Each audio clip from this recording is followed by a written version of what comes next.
Good evening. My name is Kenneth Johnson, and this is my presentation for Sit Means Sit.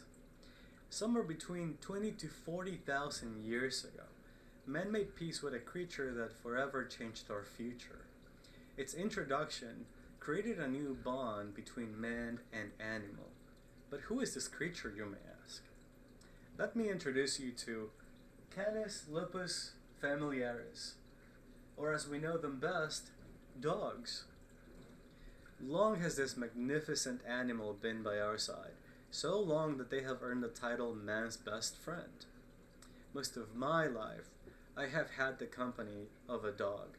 Big dogs, small dogs, long-haired dogs, short-haired dogs, and even a hairless one. One thing was clear though, I was a sucker for dogs, and I still am. My whole life, I have tried to give them the best life possible, in gratitude to them giving me the best of their life. It is true that I, as well as millions of people throughout the world, are familiar with dogs. As most of us know, dogs come in all sizes, shapes, and forms. But why is this? When did it all start? What influence did we humans have on their physical aspect? Did we doom dogs to a life of suffering and servitude? Or are they happy next to us? Are we happy next to them? So let's start with, where do dogs come from? According to PhD Assistant Professor Krishna R. Veeraman from Stony Brook University, the first dogs that were domesticated were the ancestors of the modern gray wolf. The oldest fossil found was in what it is now Germany. But there were fossil records throughout all over Europe, Central Asia, South Asia, and parts of the Middle East. And although there is not enough evidence to pinpoint the origin of the domestic dog, it is clear, however, that dogs were domesticated by humans. This happened somewhere around 20 to 40,000 years ago, which brings me to the next point. It is because geography that we see of a variety of dogs. Men bred dogs and trained dogs so that they may adapt better to their environment. And this explains why there are many different breeds. Let us take the Saint Bernard for example. This is my dog Charlie. He is a Saint Bernard. High in the Swiss Alps at about 8,000 feet sits the Great Saint Bernard Pass. Travelers who venture through this treacherous pass would sometimes get stranded.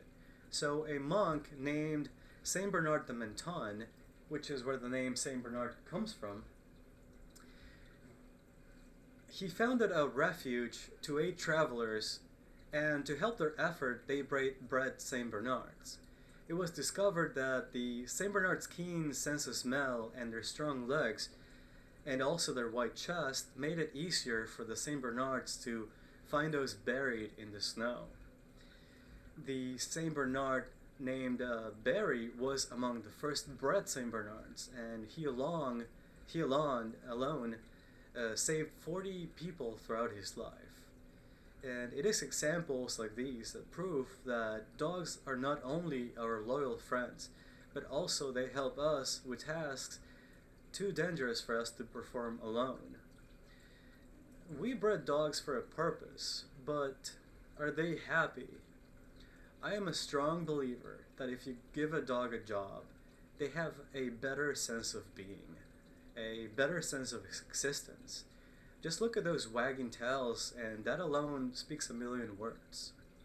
Research shows that dogs with jobs seem to enjoy their time next to us better, and this is because we are giving them something to do. Take therapy dogs for example. Once they are on the clock,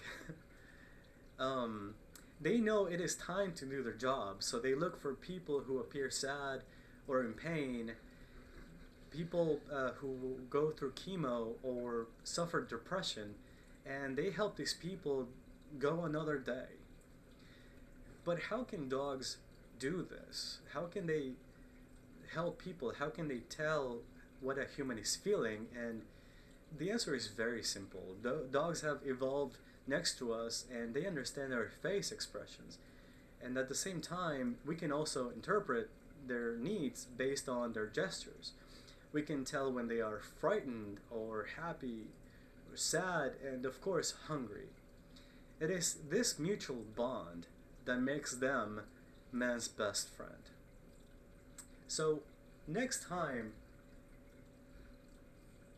we look at our friend and we ask them to sit, we should be grateful they're there for us. This was Kenneth Johnson. Thank you.